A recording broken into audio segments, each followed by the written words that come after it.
কম মুর্শিসান হয় না যে বদনাম শফিসান হয় না যে। এটা তো শফিউল বাসার মাইজবান্ডারি বাগান, ঠিক না ভাই? এটা মজিদ বাবা লাগানো, এই জন্য একটা গাইলাম, মনে কষ্ট হয়েছে নি। যাই হোক, আজকে মাহফিল আমি এটা বললে এই কেরামতটা বললে আমি 2 ঘন্টা লাগবে। আজকের মেহমান, যেহেতু মেহমানকে বসাই রেখে এত কথা বলা ঠিক না, এই জন্য আমার অভ্যাস নেই। আমি যে কথাটা বলতেছিলাম, আমি তো আরেকটা প্রোগ্রাম করি আসি, আরেকটা প্রোগ্রামও যাবো। এই পথের মধ্যে যখন আমার ওসমান পাগলা বলতো হুজুর একটু খাবেন, তো কারণ অত্র এলাকাতে অনেক প্রোগ্রাম, আমি রাড়ি আপনাদের সোলাপুকুরিয়া ভাষা নিয়ে খানা খাই মনে বাইরে করে প্রত্যেক বছর মাহফিলে, প্রত্যেক বছর আমার বাইরে মাহফিলটাতে আমি আসি।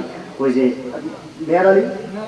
মেহের আলী দরবেশের এখানে আমি প্রত্যেক বছর আসি। ইনশাল্লাহ যদি বেঁচে থাকি হয়তো ইনশাল্লাহ আবারও দাওয়াতটা হয়তো লিখছি, তো আর যদি বেঁচে থেকে আবারও আসবো, দেখা হবে। তো আগামী দিনের প্রোগ্রাম আমার 2টা, একটা পরিবৃত আর একটা হলো আপনার এনাক্ট। তো দোয়া করবেন, আপনাদেরকে দেখে ভালো লাগছে, আমার ভাইজানকে দেখে ভালো লাগছে।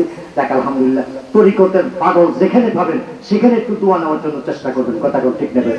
কারণ এই জন্য আমরা হাত মিলাইতে, কিন্তু দেখে শুনে হাত মিলাইতে হবে। এজিদের সাথে হাত মিলানো যাবে যারা তো নবী আমাদের মতন মানুষ, কথা কন কথা কন। কারণ নবী সাফায়াত করা তো দূরের কথা, নবী নাকি নিজের নাফসি করি কুলাইতো না। এগুলা কি আলেম না জালেম? এগুলা জবান দিয়া এই সমস্ত আকতা কুকতা বাইর হয়, তাদের জবান দিয়া নবীর সম্মান বাইর হয় না। নবীর সম্মান, ওলিয়ার সম্মান বাইর হবে সুন্নি আলেমদের মুখে, কথা কোন ঠিক নেবে। তাদের সাথে থাকবেন, তাদের সহবতে থাকবেন। মাইজবান্ডার হুজুর কেবলাদের রুহানি ফয়েজ বরকত দিয়া আল্লাহ যেন আমরা সকলের মুর্দা কলবটাকে চিন্তা করে কোন আমি যদি বেঁচে থাকি আবারও দেখা হবে বারবার। আজকের মতন এখানে বিদায় নিচ্ছি। ওমা আলাইনা ইল্লাল বালাগ।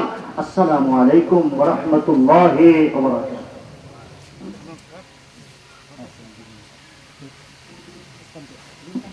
বাইলোকে তো দিয়ে দিচ্ছি তো সবগুলো দিন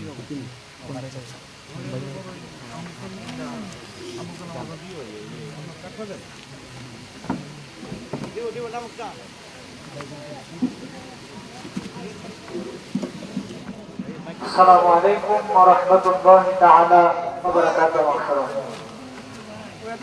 সম্মানিত হাজিরের মজলিস, আসলে অল্প সময়ের ভিতরে আমার ভাই এই প্রোগ্রামটা অনেক সুন্দর আলোচনা করছে।